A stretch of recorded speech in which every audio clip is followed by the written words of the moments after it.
Hello बच्चों, मेरा नाम है मोहित और आपका स्वागत है हमारे यूट्यूब चैनल हिस्ट्री चैंपियन में। तो वहां पर राजस्थान का इतिहास का जो आपका पेपर होने वाला है उससे संबंधित जितने भी महत्वपूर्ण प्रश्न होंगे सारे के सारे मैं आपको रिवाइज करवाने वाला हूँ। उसका जो अगला महत्वपूर्ण प्रश्न है, महाराणा प्रताप द्वारा मुगल साम्राज्य के विरुद्ध में किए गए प्रतिरोधों की विवेचना कीजिए। तो महाराणा प्रताप के द्वारा जो मुगल साम्राज्य है उसके लिए जितने भी जो इन्होंने संघर्ष किए उसके बारे में आपको विस्तृत रूप से टिप्पणी बता करनी है। काफी ज्यादा महत्वपूर्ण प्रश्न आपके सामने मैं जो पढ़ा रहा हूँ आपके सामने। अगर आप ये पीडीएफ डाउनलोड करना चाहते हो तो आपको क्या करना है, हमारे जो टेलीग्राम चैनल है डिस्क्रिप्शन में लिंक दे रहा हूँ उसको ज्वाइन कर लेना है। जैसे टेलीग्राम चैनल को ज्वाइन करोगे ऊपर की तरफ यूनिवर्सिटी चैंपियन एमडीसी लिखा हुआ है, यहाँ पे आपको क्लिक करना है। जैसे क्लिक करोगे नीचे की तरफ आना है, फाइल वाला सेक्शन है, इस पे क्लिक करना है और यहाँ पर कोने पर सर्च वाला ऑप्शन है, यहाँ पे आपके सामने हिस्ट्री सर्च कर लेना है। सिर्फ हिस्ट्री सर्च करोगे तो हिस्ट्री ऑफ राजस्थान की पीडीएफ देखने को मिल जाएगी। इस पे क्लिक करना है और इसको ऐसे करके आपके सामने पढ़ लेना है। समझ में आ गया? तो चलो शुरू करते हैं। चैनल को जरूर से सब्सक्राइब कर देना। सभी बच्चों से रिक्वेस्ट है, नीचे हाइप वाला बटन दिखाई दे रहा है, प्लीज सारे के सारे स्टूडेंट है उसको जरूर से दबा देना। चलो शुरू करते हैं। महाराणा प्रताप का जो मुगल साम्राज्य के विरुद्ध में जो प्रतिरोध है वो भारतीय इतिहास के शौर्य, स्वाभिमान और स्वतंत्र प्रेम को दिखाई देता है।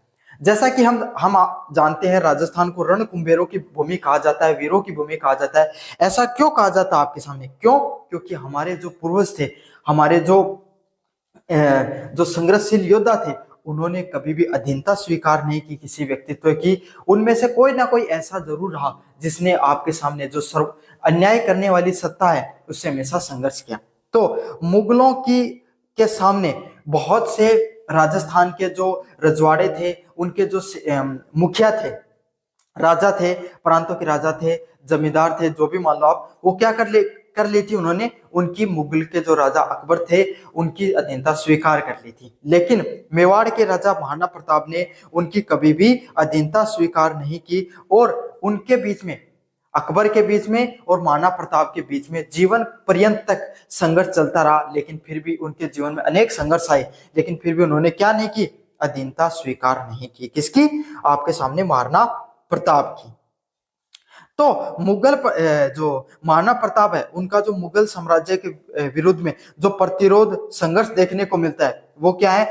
भारतीय इतिहास के शौर्य, स्वाभिमान और स्वतंत्र प्रेम को अद्वितीय अध्याय है। यहाँ पर क्या देखने को मिलता है कि उनके द्वारा जो संघर्ष किया गया भारतीय इतिहास में वो अद्वितीय, उसके समान आपके सामने कुछ भी नहीं है। अकबर के साम्राज्यवादी विस्तार के समक्ष झुकने से इनकार कर उन्होंने अपने आजीवन अपनी मातृभूमि मेवाड़ की रक्षा के लिए संघर्ष किया। उन्होंने क्या किया? अकबर क्या करता था? अकबर ने किसी राजा को जीतने के बजाय उसको क्या कर लेते? उनकी अधीनता स्वीकार कर लेता था, कुछ प्रकार से उनके कर ले लेता था ताकि वो उनके विरुद्ध युद्ध नहीं करता था। लेकिन जो महाराणा प्रताप है उसने अपनी स्वाधीनता को चुना, मतलब मैं स्वतंत्र रहूंगा और जो मेवाड़ मेरी भूमि है वो किसी के सामने, उनकी जनता है जिनका प्रतिनिधि मैं हूं, मैं उनको उनके सामने झुकने नहीं दूंगा। प्रतिरोध के कुछ प्रमुख बिंदु हैं। पहला, जो अधीनता स्वीकार नहीं करना। जब अधिकांश राजपूत शासकों ने अकबर की अधीनता स्वीकार कर ली थी, तो आप सबको पता है भाई राजस्थान के लगभग आपके सामने जितने भी सरदार थे सबने क्या कर ली थी? अकबर है उनकी अधीनता को स्वीकार कर ली थी। तब महाराणा प्रताप ने उसे अस्वीकार कर दिया। तब क्या क्या आपके सामने महाराणा प्रताप है वो व्यक्ति निकल कर आए जिन्होंने उनकी अधीनता को स्वीकार नहीं किया, पूर्ण रूप से क्या कर दिया? नकार दिया था। उन्होंने व्यक्तिगत स्वाभिमान और मेवाड़ की स्वतंत्रता को सर्वप्रिय रखा। उन्होंने क्या किया कि मेरी जो जनता है वो किसी के समक्ष झुकेगी नहीं, हमारी जो स्वतंत्रता है वो सबसे ऊपर है, हमारी जो स्वतंत्रता है उसको हम सबसे पहले रखते हैं। हम स्वतंत्र हैं, हम अपना राज्य स्वयं चला सकते हैं, हम किसी जो मुगल साम्राज्य उसकी अधीनता स्वीकार नहीं करेंगे। अकबर द्वारा भेजे गए संधि प्रस्तावों को मानसिक, भगवत दास, टोडरमल के माध्यम से उन्हें ठुकरा दिया। तो अलग अलग प्रकार के जो आपके सामने अकबर के जो प्रतिनिधि थे, जिसमें राजा जो मानसिंह है, भगवत दास और टोडरमल ने के माध्यम से अकबर ने बहुत सी बार आपके सामने महाराणा प्रताप के समक्ष संधि के प्रस्ताव रखे कि आप हमसे संधि कर लीजिए, हम आपसे युद्ध नहीं करेंगे, हम आपके सामने जो संधि का प्रस्ताव रखा। लेकिन अकबर जो महाराणा प्रताप है उन्हें किसी भी प्रकार की संधि नहीं करनी थी। उन्होंने क्या किया, आपके सामने उनकी अधीनता स्वीकार करने से साफ साफ मना कर दिया। बहुत सी बार प्रयास किए गए अकबर के द्वारा। हल्दी घाटी का जो युद्ध है 1576, उसमें क्या है, यह महाराणा प्रताप के जो प्रतिरोध का चरमो उत्सव था। मतलब यह महाराणा प्रताप है उनके द्वारा जो अकबर है उसका जो, जब उन्होंने उनकी संधि को स्वीकार नहीं किया तब अकबर उन पर क्या कर देता है, आक्रमण कर देता है।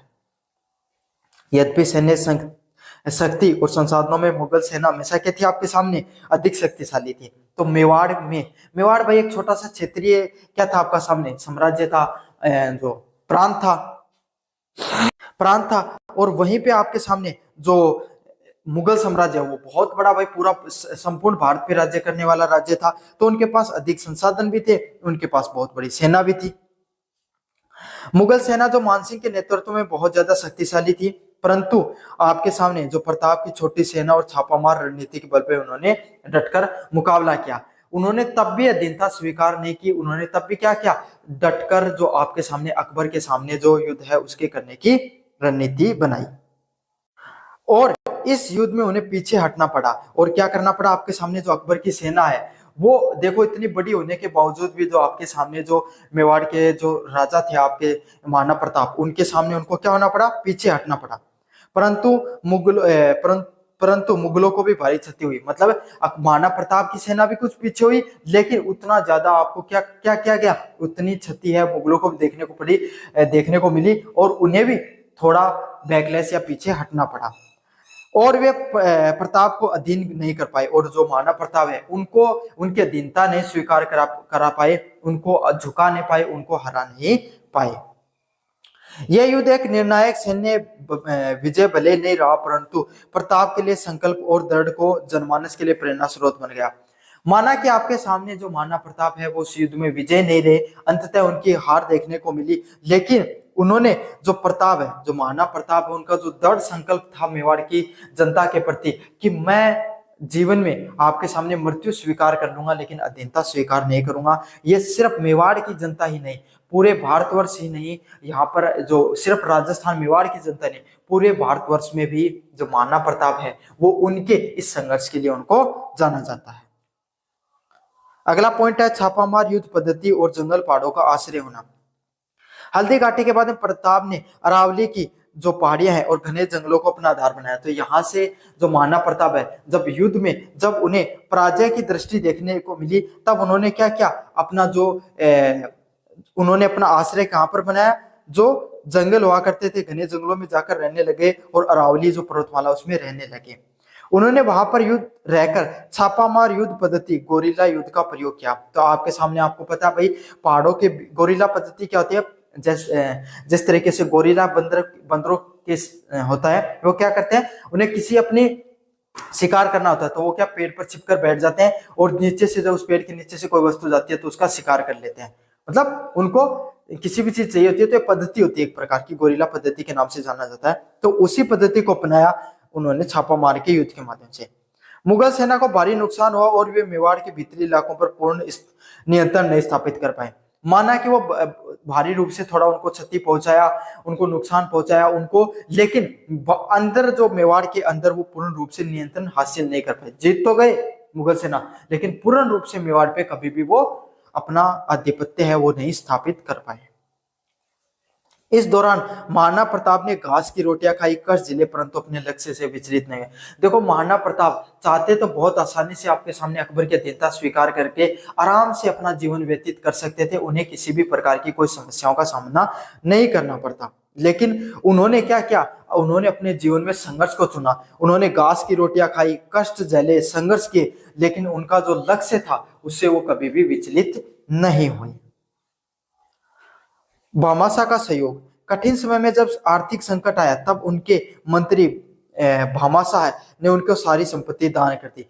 आपको पता है भाई, जो जागीरदारी परंपरा देखने को मिलती थी राजस्थान में, जिसमें जो आपके सामने जो राजा हुआ करता था वो अपने छोटे छोटे ठाकुर या जागीरों को क्या देते थे, जमीन देते थे, जिसके बदले वो क्या करते थे, वहां से कर वसूलते थे। तो ऐसा ही जो सामंतवादी पद्धति के जागीरदार थे मंत्री भामाशाह, उन्होंने क्या किया कि जब बहुत विकट समय आया जब उनको जरूरत थी महाराणा प्रताप को, तब भामाशाह ने अपनी सारी संपत्ति उनको दान कर दी, ताकि महाराणा प्रताप है वो अपनी जो सेना है उसको पुनः आपके सामने गठित कर पाए, पुनः उनको एक जगह एकजुट कर पाए और संघर्ष कर पाए। यह दिखाता है कि प्रतिरोध को आम जनता और उनके सहयोगों का पूर्ण समर्थन मिला। मतलब आपके सामने जो महाराणा प्रताप है उसकी विचारधारा से, उनके जो संघर्षशील पद्धति है, जो विचारधारा है, उससे पूरी की पूरी मेवाड़ की जनता है वो उनके साथ एकजुट खड़ी थी उनके साथ। फिर अगला युद्ध होता है दिवेर का युद्ध है, 1882 में देखने को मिलता है। यह महाराणा प्रताप के प्रतिरोध के लिए एक महत्वपूर्ण मोड़ था। मतलब जो दिवेर का जो युद्ध है आपके सामने 1882 का, यह महाराणा प्रताप का जो संघर्ष का, प्रतिरोध का सबसे महत्वपूर्ण मोड़ था। इस युद्ध में महाराणा प्रताप ने मुगल सेना को निर्णायक रूप से पराजित किया, और इसमें यहाँ पर क्या है, उन्होंने मुगल सेना को हराने का कार्य किया। उनकी संघर्ष है उसकी विजय देखने को मिलती है। उन्होंने मुगल थानों पर पुनः अधिकार कर लिया और संघर्षशीलता और मुगलों की चुनौती देने का क्षमता का प्रमाण था। और उन्होंने जो इतने दिन तक अरावली में रहकर जो संघर्ष के दिन बिताए थे, उनको उनके जो संघर्ष है उसकी विजय होती दिखाई दी। इस युद्ध में उन्होंने जीत लिया, जहां पर मुगलों ने अपना आधिपत्य स्थापित कर रखा था जिन जिन स्थानों पर, उन स्थानों को जीतकर एक बार फिर पर मेवाड़ पर उन्होंने क्या किया, मेवाड़ को फिर से थोड़ा बहुत स्वतंत्र, मुगलों से स्वतंत्र कराने का प्रयास किया। यह उनकी संघर्षशीलता और मुगलों को चुनौती देने की क्षमता का प्रमाण था। मतलब जो वो संघर्ष किया उन्होंने जीवन में, वो और जो मुगलों को चुनौती दी थी उसका ये प्रमाण है। मेवाड़ की पुनः विजय, दिवेर की विजय के बाद प्रताप ने मेवाड़ के अधिकांश हिस्सों को पुनः अधिकार प्राप्त कर लिया, है ना। उन जो मेवाड़, जो इस दिवेर के युद्ध के बाद में मेवाड़ का लगभग क्षेत्र था उस पर इन्होंने क्या कर लिया, आपके सामने महाराणा प्रताप का लगभग हर क्षेत्र पे उनका पूर्ण रूप से अधिकार हो गया था। लेकिन चित्तौड़गढ़ और जो मांडलगढ़ के दुर्ग हैं उनको वो नहीं जीत पाए थे। चावंड को अपनी नई राजधानी बनाया, और जब वो पहले उनका जो आपके सामने चित्तौड़गढ़ दुर्ग उनका जो क्या हुआ करता था, किला हुआ करता था, उसको वो जीत नहीं पाए, तो उन्होंने चावंड जो जगह है उसको अपनी नई राजधानी के रूप में बनाया। महाराणा प्रताप का जो संघर्ष देखने को मिलता है, प्रतिरोध देखने को मिलता है मुगल सेना के प्रति, वो सिर्फ एक संघर्ष ही नहीं है, बल्कि अन्याय के विरुद्ध स्वाभिमान, स्वतंत्रता और मातृभूमि प्रेम का एक सशक्त प्रतीक है। मतलब आपके सामने ये सिर्फ एक अन्याय नहीं है, बल्कि ये क्या है, ये आपके सामने एक स्वाभिमान की लड़ाई है, एक वास्तविकता की संघर्ष की, स्वाभिमान की लड़ाई है, जिसमें आपके सामने सशक्त शक्ति का प्रतीक है कि चाहे जीवन में कितने भी संघर्ष देने पड़े, अगर कोई व्यक्ति अपने स्वाभिमान को चुनता है तो उसको हराना बहुत ज्यादा मुश्किल है। उनके बलिदान और दृढ़ संकल्प आने वाली पीढ़ियों को प्रेरित किया, और उन्होंने पूरी दुनिया के सामने एक प्रकार की प्रेरणा के रूप में काम किया कि जीवन में कितना भी संघर्ष आ जाए, अगर आप अपने दृढ़ लक्ष्य को प्राप्त करने के लिए दृढ़ निश्चित हो तो आप जीवन में अवश्य उस चीज को प्राप्त करके रहोगे। वे किसी के अधीन न रहकर अपनी पहचान और स्वायत्ता बनाए रखने का प्रतीक बन गए, और उन्होंने क्या किया, वो चाहते तो किसी के भी अधीन रहकर अपना जीवन यापन कर सकते थे, लेकिन उन सब चीजों को नहीं चुनकर उन्होंने स्वायत्ता मतलब स्वतंत्र रहने का, स्वाभिमान को चुनने का प्रयास किया। तो ये आपके सामने महाराणा प्रताप है, जिन्होंने मुगल साम्राज्य के विरुद्ध में किए गए उनके प्रतिरोध से संबंधित जो महत्वपूर्ण प्रश्न था उसके बारे में मैंने बताया। कैसा लगा वीडियो जरूर से बताना, चैनल को जरूर से सब्सक्राइब करना। हेलो बच्चों, मेरा नाम है मोहित और आपका स्वागत है हमारे यूट्यूब चैनल हिस्ट्री चैंपियन में। तो जैसा कि आप जानते हो, आपका जो पेपर होने वाला है राजस्थान का इतिहास, हिस्ट्री ऑफ राजस्थान, उससे संबंधित जितने भी महत्वपूर्ण प्रश्न होने वाले सारे मैं आपको करवाने वाला हूँ। उसका अगला प्रश्न है, राजस्थान में सूफी मत, विश्नोई और आर्य समाज जैसे सामाजिक धार्मिक आंदोलनों की क्या भूमिका रही, इसके ऊपर आपको विस्तृत रूप से बताना है। राजस्थान में विभिन्न राजनीतिक, सामाजिक व धार्मिक आंदोलनों को ने समय समय पर समाज में सुधार और चेतना जागृत करने में भूमिका को अदा की है। तो आपके सामने राजस्थान में जो अलग अलग प्रकार के जो सामाजिक व धार्मिक आंदोलन हुए, उन्होंने क्या किया, समाज सुधार का कार्य किया और समाज में चेतना लाने का कार्य किया। मतलब लोगों को प्रेरित करने का कार्य किया, लोगों को आपके सामने चेतना देने का कार्य किया कि आप सब लोग जीवन में क्या कर सकते हो, जीवन में आगे बढ़ सकते हो। आप सब लोगों के जो समाज में कुरीतियां देखने को मिलती है, समाज में जो कमियां देखने को मिलती है, इन समाज में कुरीतियां, कमियों को समाज से दूर हटाकर समाज में नई चेतना, नई विचारधारा, समाज में जो धर्म में आडंबर, झूठ, पाखंड देखने को मिलता था, जातिवाद, महिलाओं के खिलाफ आपके सामने क्या हुआ करता था, अत्याचार हुआ करते थे, शोषण उत्पीड़न के खिलाफ इन्होंने क्या किया, समाज में सुधार लाने का कार्य किया। इस सुधार में अलग अलग शाखाएं रही, जिसमें से सूफी मत, जो मुस्लिम संप्रदाय है उसके अंदर आपके सामने सुधार के लिए सूफी जो धारा है, जो सूफी आंदोलन चलता है, उसके द्वारा आपके सामने समाज में बदलाव देखने को मिलता है। भारत जो राजस्थान में जो समुदाय है उसमें विष्णोई संप्रदाय की जो आपके सामने जो प्रकाष्ठता देखने को मिलती है, एक आंदोलन के रूप में आता है, जिसने क्या किया, आपके सामने समाज को सुधारने का कार्य किया। फिर आपके सामने आर्य समाज है, वो हिंदू धर्म से ही निकला एक विचारधारा आर्य समाज, जिसने क्या किया, समाज में मूर्ति पूजा, धर्म, जातिवाद जैसी चीजों पर जो प्रमुख आंदोलन है उसके सामने आपको बराबरी का हक दिलाने का कार्य किया। तो एक एक करके अपन पढ़ते हैं, जिसमें सबसे पहला सूफी मत। मध्यकाल में राजस्थान में सूफी मत का व्यापक प्रभाव रहा। मतलब अगर मध्यकाल जो की बात करें आपके सामने, उस समय राजस्थान में जो सूफी मत है, जो सूफी लोग हैं, उसका जो प्रभाव है वो सबसे ज्यादा देखने को मिलता है। सूफी लोग हैं उनके द्वारा कि भाई राजस्थान में किस तरीके से मुस्लिम लोग हैं, है ना, जो ख्वाजा मोहद्दीन चिश्ती है उनकी तो दरगाह भी राजस्थान में देखने को मिलती है। जो सूफी मत किससे मतलब था, जो मुस्लिम लोगों धर्म था उसके अंदर जो कुरीतियां देखने को मिलती थी, उनको एक बदलने का, उनको कम करने का प्रयास किया, उनको हटाने का प्रयास किया सूफी मत के द्वारा। अजमेर में ख्वाजा मोहिउद्दीन चिश्ती की दरगाह है, सूफी मत का एक प्रमुख केंद्र बनी, और जो सूफी विचारधारा है उसका प्रमुख केंद्र के रूप में ख्वाजा मोहिउद्दीन चिश्ती है, उनकी दरगाह के रूप में देखा जाता है। आज भी पूरी दुनिया से मुस्लिम धर्म के जो अनुयायी है वो, और सिर्फ मुस्लिम धर्म ही नहीं, हिंदू धर्म के अनुयायी भी इस जगह पर आते हैं, जहां से चिश्ती संप्रदाय का प्रचार हुआ। और वहां से क्या, आपके सामने जो चिश्ती संप्रदाय है उसको अपनी प्रकाष्ठा, अपनी एक उच्चतम स्तर तक पहचान बनाने में मदद मिली। विशेषताओं की बात करें, मानवीय एकता, सूफियों ने ईश्वर की एकता और मानव के बीच में प्रेम, सहिष्णुता और भाईचारे का संदेश दिया। तो जो सूफी हैं, सूफी लोगों ने क्या किया कि जो सारे ईश्वर हैं एक है, समझना, चाहे हिंदू धर्म के हो चाहे मुस्लिम धर्म के हो, सभी ईश्वर हैं वो एक है। सबका जो क्या है आपके सामने लक्ष्य, मानव कल्याण करना सबका लक्ष्य है। और सभी लोगों के बीच में जो मानव है, इस जो आपके सामने मानव है, उन सभी लोगों को एक साथ मिलजुल कर रहना चाहिए। साथ के साथ सहिष्णुता और भाईचारे का भी संदेश देने का कार्य किया गया कि सभी लोगों को क्या रहना चाहिए, एक साथ एकजुट रहना चाहिए और सहिष्णुता के साथ अपने जीवन को यापन करना चाहिए।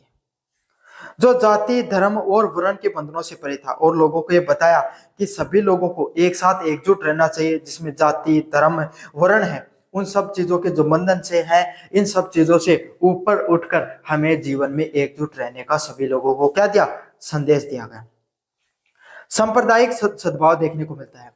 उन्होंने हिंदू मुस्लिम एकता को बढ़ावा दिया और दोनों संप्रदायों के बीच में सांस्कृतिक समन्वय स्थापित करने का प्रयास किया। मतलब जो हिंदू व मुस्लिम लोग हैं, सभी लोगों को एकजुट रहने का उन्होंने संदेश दिया कि सभी लोगों को जीवन में एकजुट रहना चाहिए। साथ के साथ सभी संप्रदायों के बीच में जो सांस्कृतिक समन्वय है, सभी लोगों को जो सांस्कृतिक रूप से एक रहने के लिए सभी लोगों को क्या किया, प्रेरित किया। और उनकी दरगाह सभी लोगों के लिए आस्था केंद्र है। तो मैंने बताया ना, ख्वाजा मोहिउद्दीन चिश्ती की जो दरगाह है उस पर सिर्फ हिंदू लोग ही नहीं, मुस्लिम लोग ही नहीं, आपके सामने और धर्मों के लोग, सभी धर्म के लोग हैं, वो जाते हैं, अपना मत्था टेकते हैं और अपनी अरदास करते हैं। तो उन्होंने क्यों ऐसा हो पाया, इसलिए हो पाया क्योंकि जो चिश्ती संप्रदाय है या फिर जो सूफी आंदोलन है, उसमें क्या हुआ, आपके सामने सिर्फ मुस्लिम लोगों के ही सामने जो धार्मिक विचारों को प्रभावित करने का कार्य नहीं किया, बल्कि हिंदू धर्म पर भी उसका खासा प्रभाव पड़ता है। क्यों, उसमें किसकी बात की गई, हिंदू मुस्लिम लोगों की एकता की बात की गई। जब सूफी आंदोलन की शुरुआत होती है उस समय मुस्लिम जो लोग हैं, मुस्लिम जो साम्राज्य है उसको वो देखने को मिलता था भारत में, और वो उन्होंने क्या किया था, भारतीय जो बहुसंख्यक की जो जनसंख्या थी हिंदुओं को प्रताड़ित करने का कार्य किया था। तब सूफी आंदोलन की शुरुआत होती है और सभी लोगों को क्या किया जाता है, एक रहने का संदेश दिया जाता है, जिससे काफी राजा प्रभावित भी होते हैं और उससे सिर्फ मुस्लिम ही लोगों पर नहीं, हिंदू लोगों की विचारधारा पर भी काफी प्रभाव देखने को मिलता है। सामाजिक समरसता, सूफी संतों ने अपनी सरल भाषा, संगति, कव्वाली और भक्तिपूर्ण जीवन शैली के माध्यम से आम जनता को आकर्षित किया। तो उन्होंने क्या किया, जो सूफी संत हैं उन्होंने अपनी जो सरल भाषा का उपयोग करके संत और कव्वाली के माध्यम से क्या किया, भक्तिपूर्ण जीवन के माध्यम से आम जनता को आकर्षित करने का प्रयास किया। तो इनका जोर किस पे था, इनका जोर भी जो मुस्लिम सूफी आंदोलन के जो लोग जितने भी संत हुए उनका जोर किस पे था, जिस तरीके से आपके सामने हिंदू धर्म में भक्ति आंदोलन के जितने संत थे उन्होंने क्या कहा कि आप भक्ति करो, ईश्वर के प्रेम में, उनका रूप चिंतन में, उनके नाम स्मरण पर ज्यादा जोर दो। तो यही चीज इन्होंने की। आपके सामने जो सूफी संत हुआ करते थे इन्होंने मुस्लिम धर्म में जो कव्वाली सुनते हो ना आप, जितनी भी, नुसरत अली खान को आपने सुना होगा, वो कव्वाली हो गई, भक्तिपूर्ण जीवन जीना हो गया, है ना, भगवान का आराध्य जो उनके ईश्वर हैं उसका रूप चिंतन करना हो गया, उस पर ज्यादा ध्यान दिया। तो इससे क्या हो गया, आपके सामने उनसे ज्यादा से ज्यादा जनता जुड़ती चली गई। क्यों, एकदम सरल स्पष्ट भाषा में चीजों को समझाया जाता था, इसलिए ज्यादा से ज्यादा जनता वो उनसे आकर्षित होती थी। उन्होंने गरीबों, दलितों और शोषित के प्रति क्या रखी, सहानुभूति व्यक्त की। तो उन्होंने क्या किया, आपके सामने जो गरीब जनता थी, दलित और जो शोषित वर्ग है उनके प्रति उन्होंने अपनी जो सहानुभूति है उसको दिखाया। प्रभाव की बात करें, सूफी मत ने राजस्थान के सामाजिक धार्मिक ताने बाने को समृद्ध करने का प्रयास किया। मतलब सूफी जो मत है उसने क्या किया, राजस्थान और जो सामाजिक और धार्मिक जो ताना बाना देखने को मिलता है उसको मजबूत व समृद्ध करने का प्रयास किया। और भक्ति आंदोलन के साथ मिलकर समाज में आध्यात्मिक जागृति फैलाई। क्या किया इन्होंने, जो समाज का जितना भी जो ताना बाना था, समाज में जो जितनी भी समृद्धि है उसको फैलाने का कार्य किया। अगला संप्रदाय है विश्नोई संप्रदाय। 15वीं शताब्दी में गुरु जम्बेश्वर जम्बोजी के द्वारा विश्नोई संप्रदाय की शुरुआत देखने को मिलती है। तो विश्नोई संप्रदाय की शुरुआत कब देखने को मिलती है, 15वीं शताब्दी के आसपास आपके सामने जो गुरु जम्बोजी है उनके द्वारा विश्नोई संप्रदाय है उसकी शुरुआत देखने को मिलती है।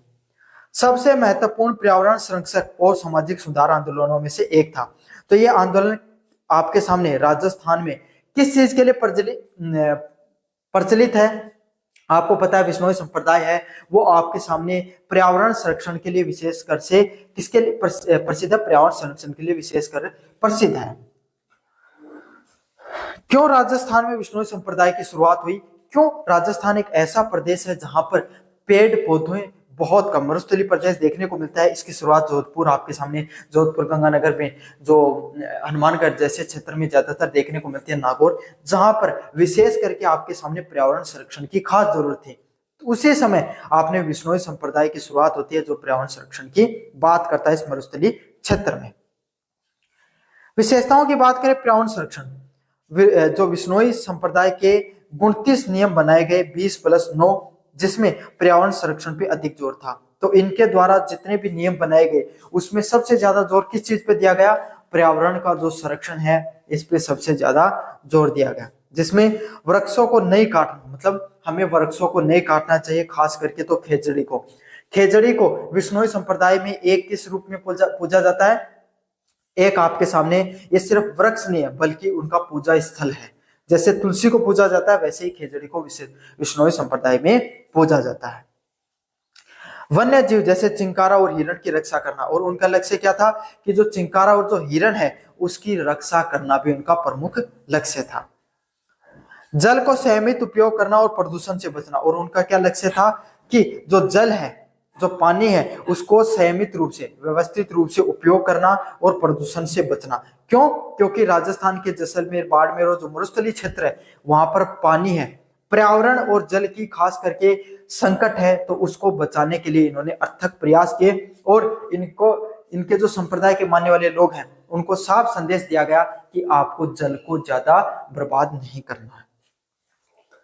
सामाजिक सुधार, जम्बोजी ने मांसाहार, धूम्रपान व नशाखोरी जैसी सामाजिक बुराइयों का खंडन किया। उन्होंने क्या किया, समाज में जो बुराइयां होती हैं, है ना, वो सिर्फ पारंपरिक बुराइयां नहीं होती बल्कि अपनी आचार विचार व्यवहार संबंधित बुराइयां भी देखने को मिलती हैं। उसमें से मांस खाना, जो लोग मांस का सेवन करते हैं, धूम्रपान करते हैं, नशाखोरी जैसी जो सामाजिक बुराइयां हैं इनका भी इन्होंने खंडन किया, उन सब चीजों पर भी उन्होंने क्या किया, उन पर विरोध किया। उन्होंने शुद्ध जीवन शैली, सत्य बोलना और सादगी पर बल दिया। उन्होंने किस चीज पर बोल दिया कि इंसान को कैसा जीवन शैली जीनी चाहिए, शुद्ध जीवन को जीना चाहिए, अच्छा जीवन जीना चाहिए, जीवन में हमेशा सत्य को बोलना चाहिए, सत्य वचनों को धारण करना चाहिए और सादगी पूर्ण जीवन है उसको जीने पर जोर देने का प्रयास किया। जातिहीन समाज, विश्नोई का समाज है वो जाति पाति के भेदभाव में नहीं मानता है। तो आपको पता है राजस्थान एक ऐसा राज्य है जहां पर जातियों का बहुत महत्व है, जहां पे उच्च जाति निम्न जाति का बहुत विशेषकर ध्यान देखने को मिलता है। तो उस समय विश्नोई संप्रदाय है उसकी शुरुआत होती है और इन्होंने जाति पातियों पर ज्यादा जोर नहीं दिया। उन्होंने क्या कहा कि जाति पाति सब, कोई जाति ऊंची नहीं है, कोई जाति नीची नहीं है, सभी लोग बराबर हैं और सभी मनुष्य को समान मानता है। इसीलिए भी यह आपके सामने ज्यादा प्रचलित हुआ यह संप्रदाय। प्रभाव की बात करें, विश्नोई संप्रदाय ने राजस्थान में पर्यावरण संरक्षण की एक अनूठी परंपरा स्थापित की। तो विश्नोई संप्रदाय है इसकी विशेषता इसीलिए ज्यादा महत्वपूर्ण रही क्योंकि इसने जो राजस्थान है उसमें पर्यावरण संरक्षण है उसको एक सिर्फ एक उसकी रूपरेखा नहीं रखी बल्कि उसको एक अलग लेवल पर ले जाने का कार्य किया। उनकी प्रेरणा आज भी लोग प्रकृति के लिए बलिदान देते हैं। तो आज उनके द्वारा आज भी जो उनकी विचारधारा है उसको लोग मानते हैं और लोग प्रकृति के लिए अपना बलिदान देने के लिए तैयार रहते हैं। जैसे अमृता देवी विश्नोई है, उनका बलिदान है वो उसने समाज में नैतिक मूल्य और पर्यावरण चेतना को बढ़ावा दिया। तो उन्हीं के जो अनुयायी थी अमृता देवी विश्नोई है, उन्होंने खेजड़ी बचाने के लिए अपने प्राण त्यागने को चुना। समझ में आ गया? तो उन्हीं के अनुयायी है जो काफी अनुयायी हुए, उन्होंने पर्यावरण के लिए खुद की जीवन तक को भी त्यागने के लिए पीछे नहीं हटे। तो यही है, इस जैसी विचारधारा की जो पर्यावरण संरक्षण की विचारधारा है उसको राजस्थान में काफी बढ़ावा मिला। आर्य समाज की बात करें, 19वीं शताब्दी के उत्तरार्ध में स्वामी दयानंद सरस्वती द्वारा स्थापित आर्य समाज ने राजस्थान में धार्मिक, सामाजिक व शैक्षणिक सुधारों पर महत्वपूर्ण भूमिका निभाई। तो 19वीं शताब्दी की बात करें जहां पे स्वामी दयानंद सरस्वती के द्वारा जो आर्य समाज है उसमें राजस्थान में धार्मिक, सामाजिक व शैक्षणिक सुधारों की बहुत ज्यादा महत्वपूर्ण भूमिका थी।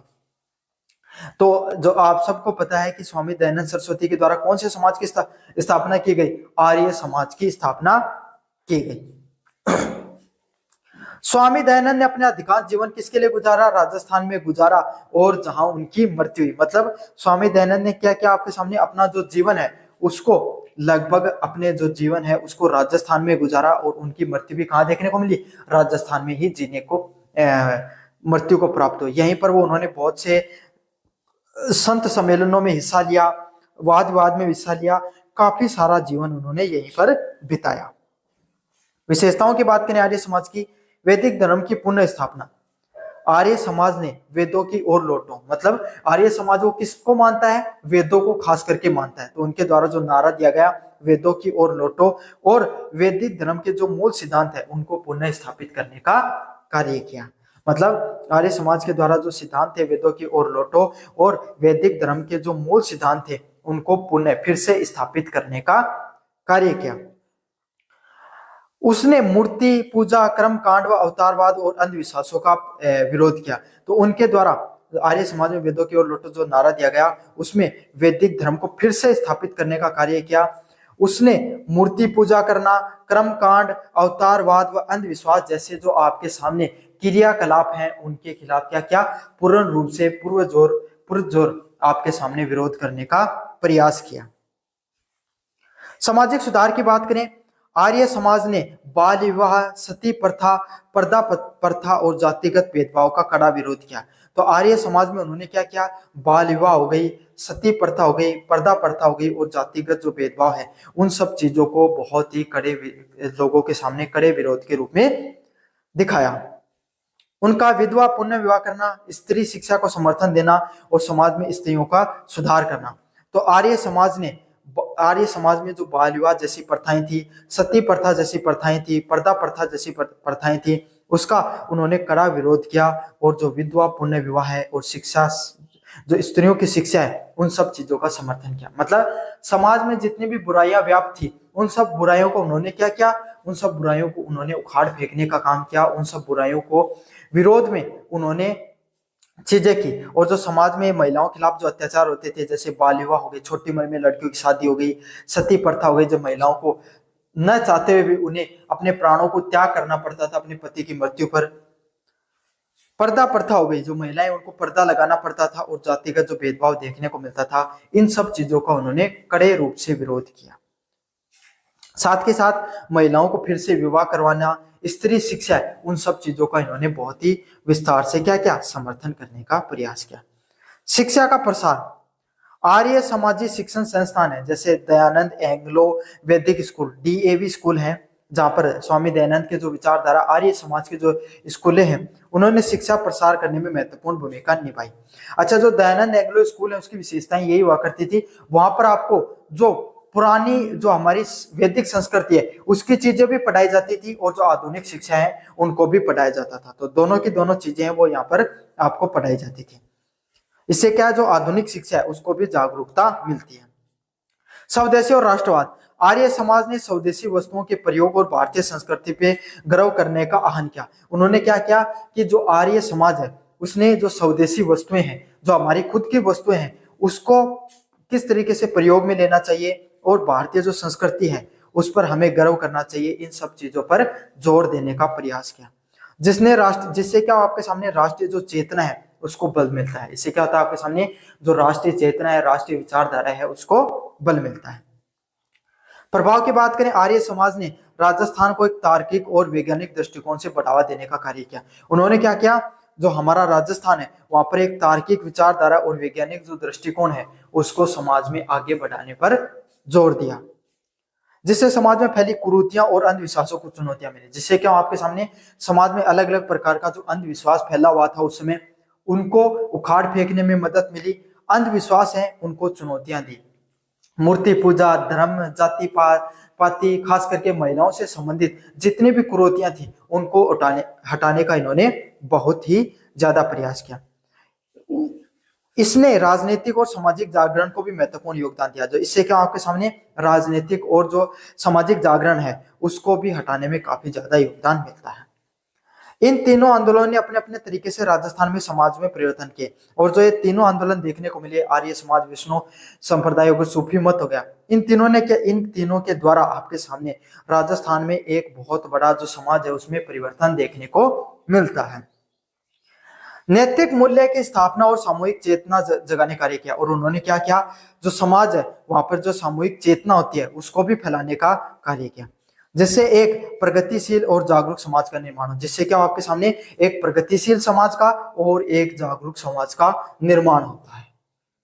तो ये था आपके सामने जो प्रश्न है, राजस्थान में जो सूफी मत है, विष्णोई संप्रदाय और आर्य समाज जैसे जो सामाजिक और धार्मिक आंदोलन रहे उनकी क्या भूमिका रही, उसके विस्तार से पढ़ा आपने। कैसा लगा वीडियो जरूर से बताना, चैनल को जरूर से सब्सक्राइब करना और अपने दोस्तों को जरूर से शेयर करना। धन्यवाद। मेरा नाम है मोहित और आपका स्वागत है हमारे यूट्यूब चैनल हिस्ट्री चैंपियन में। तो जैसा कि आप जानते हो, आपका जो पेपर होने वाला है राजस्थान का भूगोल, उससे संबंधित जितने भी महत्वपूर्ण प्रश्न होने वाले हैं सारे मैं आपको करवाने वाला हूं। तो आपको क्या करना है, वीडियो को लाइक कर देना है, चैनल को सब्सक्राइब कर देना, अपने दोस्तों को जरूर से शेयर कर देना है। अन्य प्रश्न मैंने पहले पढ़ा दिए हैं, लिंक आपके सामने डिस्क्रिप्शन में मैंने दे रखा है, वहां से जाकर आप जरूर से क्या कर सकते हो, पढ़ सकते हो। साथ के साथ ये जो पीडीएफ मैं आपको पढ़ाऊंगा ये आपके सामने मेरे टेलीग्राम चैनल पे देखने को मिल जाएगी। टेलीग्राम चैनल जरूर से ज्वाइन कर देना। चलो शुरू करते हैं अपन। राजस्थान में व्यापारिक मार्ग एवं कर प्रणाली पर संक्षिप्त में टिप्पणी कीजिए। तो राजस्थान में व्यापार किस प्रकार से होता था, व्यापारिक मार्ग किस प्रकार से होते थे और कर प्रणालियां किस प्रकार से होती थी, इन सब चीजों पर आपको संक्षिप्त में टिप्पणी करनी है। काफी ज्यादा महत्वपूर्ण प्रश्न है। प्राचीन काल एवं मध्यकालीन राजस्थान अपने भौगोलिक स्थिति एवं खनिज संपदा के कारण व्यापारिक गतिविधियों का एक महत्वपूर्ण केंद्र रहा था। तो प्राचीन और जो मध्यकालीन राजस्थान देखने को मिलता है, मतलब जो प्राचीन काल का जो राजस्थान था और उसकी जो भौगोलिक स्थिति थी और वो खनिज संपदा के कारण पूरे भारतवर्ष में प्रसिद्ध था। ना सिर्फ प्रसिद्ध है बल्कि आज भी प्रसिद्ध है। भैयाजी, राजस्थान को खनिजों का अजायब घर भी कहा जाता है, जहां पर सबसे ज्यादा खनिज वस्तुएं वो देखने को मिलती हैं। यहाँ व्यापार से संबंधित मार्ग और कर प्रणालियों की एक जटिल स्वरूप विकसित हुआ। मतलब यहाँ पर आप अगर राजस्थान की बात करो तो यहाँ पर व्यापारिक परिस्थितियां बहुत अच्छी देखने को मिलती हैं, व्यापारिक मार्ग देखने को मिलते हैं और कर प्रणालियों का एक संगठित स्वरूप देखने को मिलता है, एक जटिल प्रणाली वो देखने को मिलती है। भाई जहां पर आपको पता है भाई खनिज होते हैं वहीं पर व्यापार होता है। तो पहले के समय राजस्थान में और मध्य एशिया से आने वाले जितना भी जो मार्ग होता था वो कहां से गुजरता था, आपके सामने राजस्थान से गुजरता था। साथ के साथ जो गुजरात में आपके सामने पोर्ट लगता है, उस गुजरात में पोर्ट तक पहुंचने के लिए भी आपको राजस्थान से गुजरना पड़ता था। तो इसीलिए राजस्थान भौगोलिक दृष्टिकोणों से काफी ज्यादा महत्वपूर्ण क्षेत्र रहा है हमेशा से। व्यापारिक मार्गों की आपके सामने बात करें, आयात व निर्यात। राजस्थान मुख्य रूप से खनिज जैसे कि तांबा, सीसा, जस्ता व संगमरमर, नमक, ऊंट, घोड़े व हथियार व हस्तशिल्प का व्यापार करता था। तो राजस्थान में आपको पता है तो खनिज है वो बहुत ही प्रचुर मात्रा में पाए जाते हैं, चाहे तांबा हो, चाहे सीसा हो, चाहे जस्ता हो, चाहे संगमरमर हो, ये सब खनिज है राजस्थान में अच्छी खासी मात्रा में बहुत पहले बहुत पुराने समय से ही पाए जाते हैं। तो थे तो पहले से ही, इसलिए और साथ के साथ हम उस पद्धति को भी जानते थे जिससे हम खनिजों को बाहर निकाल लेते थे। राजस्थान में अच्छी खासी मात्रा में नमक का उत्पादन होता था। हमारे यहाँ के ऊंट हो गए, घोड़े हो गए और हथियार, जो निर्माण की कला है वो हमारे पास हुआ करती थी। राजस्थान आज भी अपनी हस्तशिल्प कला है, हाथ से निर्मित होने वाली वस्तुएं जैसे कि कपड़ा, आभूषण है, उसके व्यापार के लिए प्रसिद्ध हुआ करता था। यहाँ से अफीम, मसाले एवं नील जैसे उत्पाद भी निर्यातित किए जाते थे। तो राजस्थान का जो दक्षिणी क्षेत्र हुआ करता था वो आपके सामने खेती के लिए बहुत अच्छा उपयोगी जगह है, जहां पर आपके सामने अफीम, मसाला व नील जैसे उत्पादन है उसका आपके सामने उत्पादन होता था। साथ के साथ हम दूसरी जगह निर्यात भी करते थे।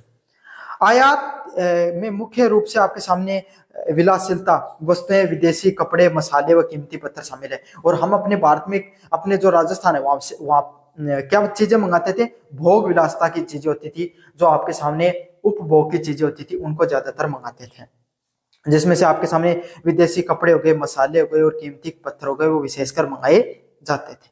व्यापारिक मार्ग की बात करें, आपके सामने मारवाड़ी, जैन, ओसवाल व अग्रवाल जैसे व्यापारिक समुदाय राजस्थान में जाने जाते हैं। आपको पता होगा राजस्थान का जो समुदाय, मारवाड़ी समुदाय, उसको आज भी किसके लिए जाना जाता है, व्यापार के लिए जाना जाता है। तो कोई तो आपके सामने विशेषता रही होगी, तभी राजस्थान के व्यापारियों को एक अलग पहचान मिली। क्यों? राजस्थान में व्यापार बहुत ही समृद्ध तरीके से होता था।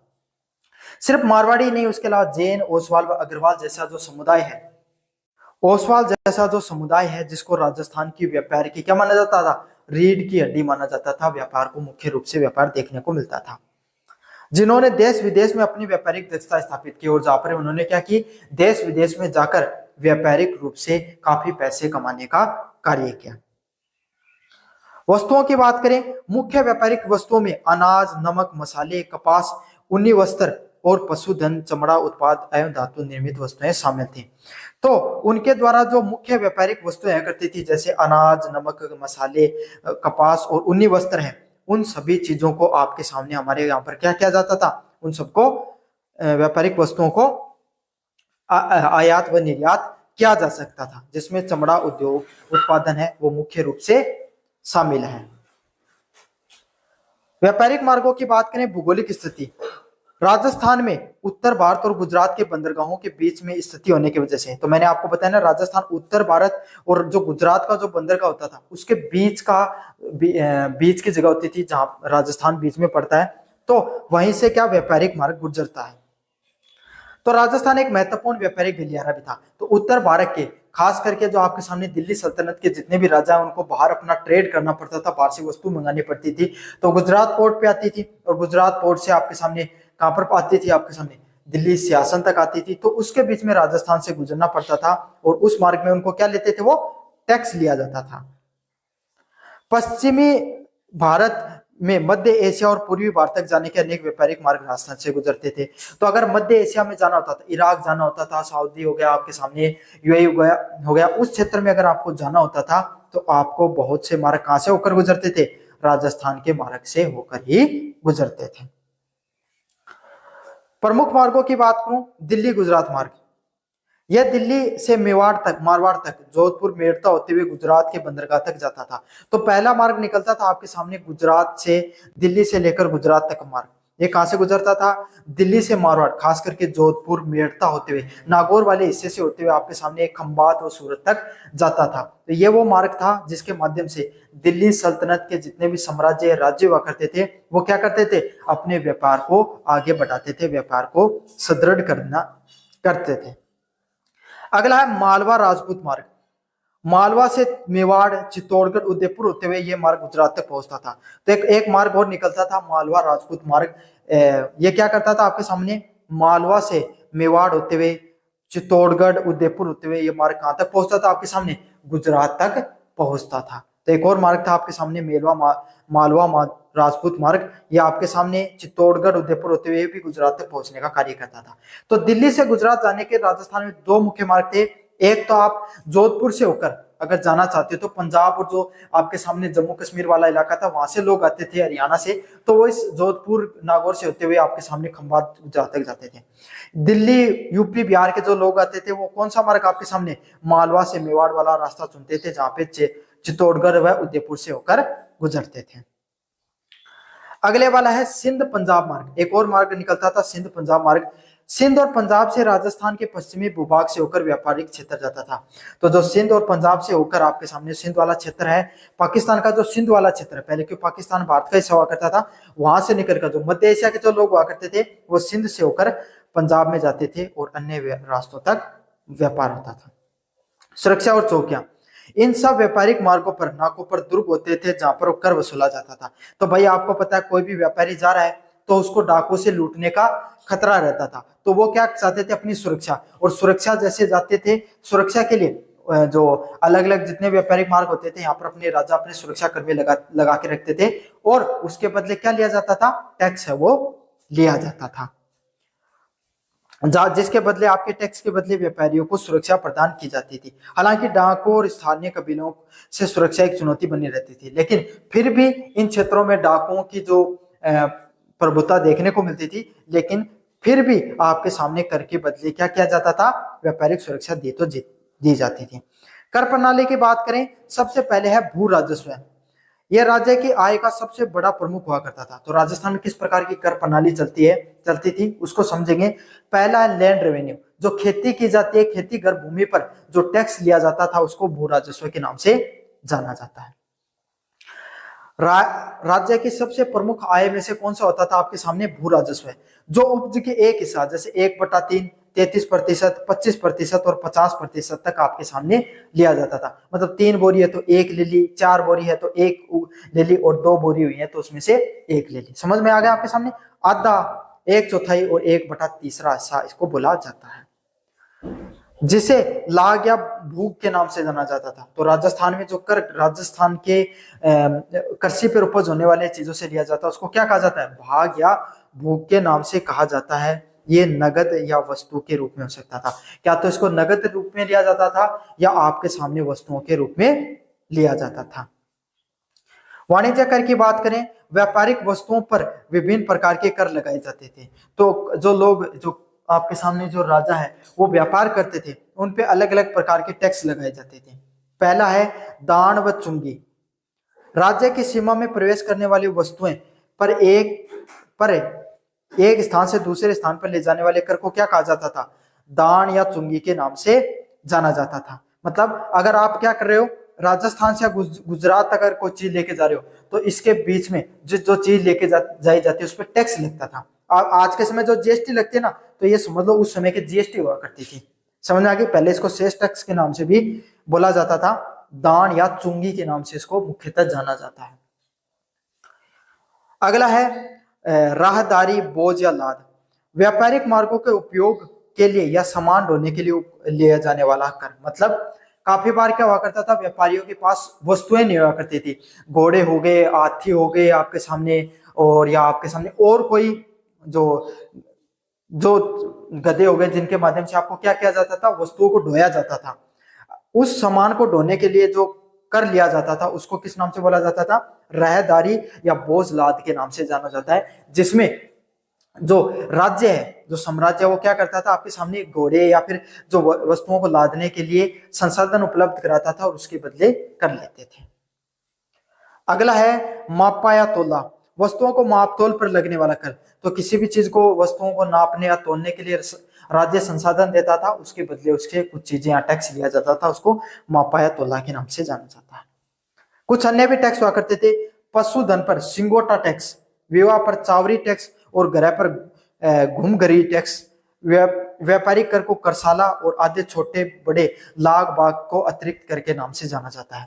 तो सिर्फ इतने टैक्स नहीं लिए जाते थे, इसके अलावा जो पशुधन, भाई घर में अगर जितनी वस्तु रखते थे उसको सिंगोटी टैक्स के नाम से जाना जाता था, विवाह को चावरी टैक्स के नाम से जाना जाता था, और घर में, जिस घर में रह रहे हो, जिस जमीन है वो राज्य की है, तो उसके लिए भी घुमघरी टैक्स लिया जाता था, जो सामंती व्यवस्था के हिस्से थे। और ये सब पैसा कौन लेता था? कर वसूलने का जागीरदार है वो इन सब करों को वसूलने के लिए जाने जाते थे।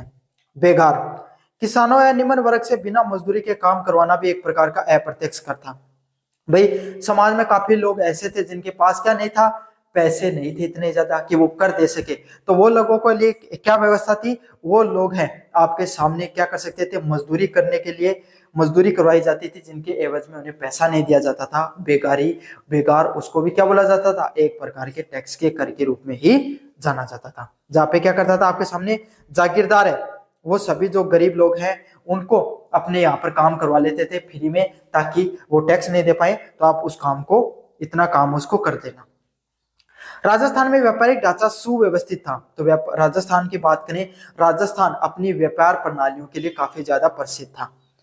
उसके व्यापारिक मार्ग रणनीतिक रूप से भी महत्वपूर्ण थे, और राजस्थान के जितने भी व्यापारिक मार्ग हुए, ना सिर्फ आपके सामने उस चीज के लिए महत्वपूर्ण थे व्यापार के लिए, बल्कि भूगोलिक दृष्टिकोण से भी काफी ज्यादा महत्वपूर्ण थे। हालांकि जटिल और बहुस्तरीय कर प्रणाली ने अक्सर जनता या व्यापारियों को भारी बोझ डालती थी, लेकिन राजस्थान में एक समस्या यह भी थी कि कर बहुत ज्यादा था, जिससे व्यापारियों पर बहुत ज्यादा बोझ पड़ता था, जो आगे चलकर किसान आंदोलन का मुख्य कारण बना। और यही कारण है कि राजस्थान में जो अनेक प्रकार के आंदोलन, जिसमें खास करके किसान आंदोलन है, वो इसलिए हुआ क्योंकि 50% तक कर लिया जाता था, और उसके ऊपर भी अलग अलग प्रकार के टैक्स लिए जाते थे। राजस्थान में जागीरदार या सामंतवादी प्रथा है वो बहुत ही ज्यादा फैल चुकी थी। तो बच्चों, ये था आपके सामने पूरा का पूरा राजस्थान के व्यापारिक मार्ग को से संबंधित जो प्रश्न है वो मैंने पूरा करा दिया है। चैनल को जरूर से सब्सक्राइब कर देना, वीडियो को जरूर से लाइक कर देना, अपने दोस्तों को जरूर से शेयर कर देना। धन्यवाद।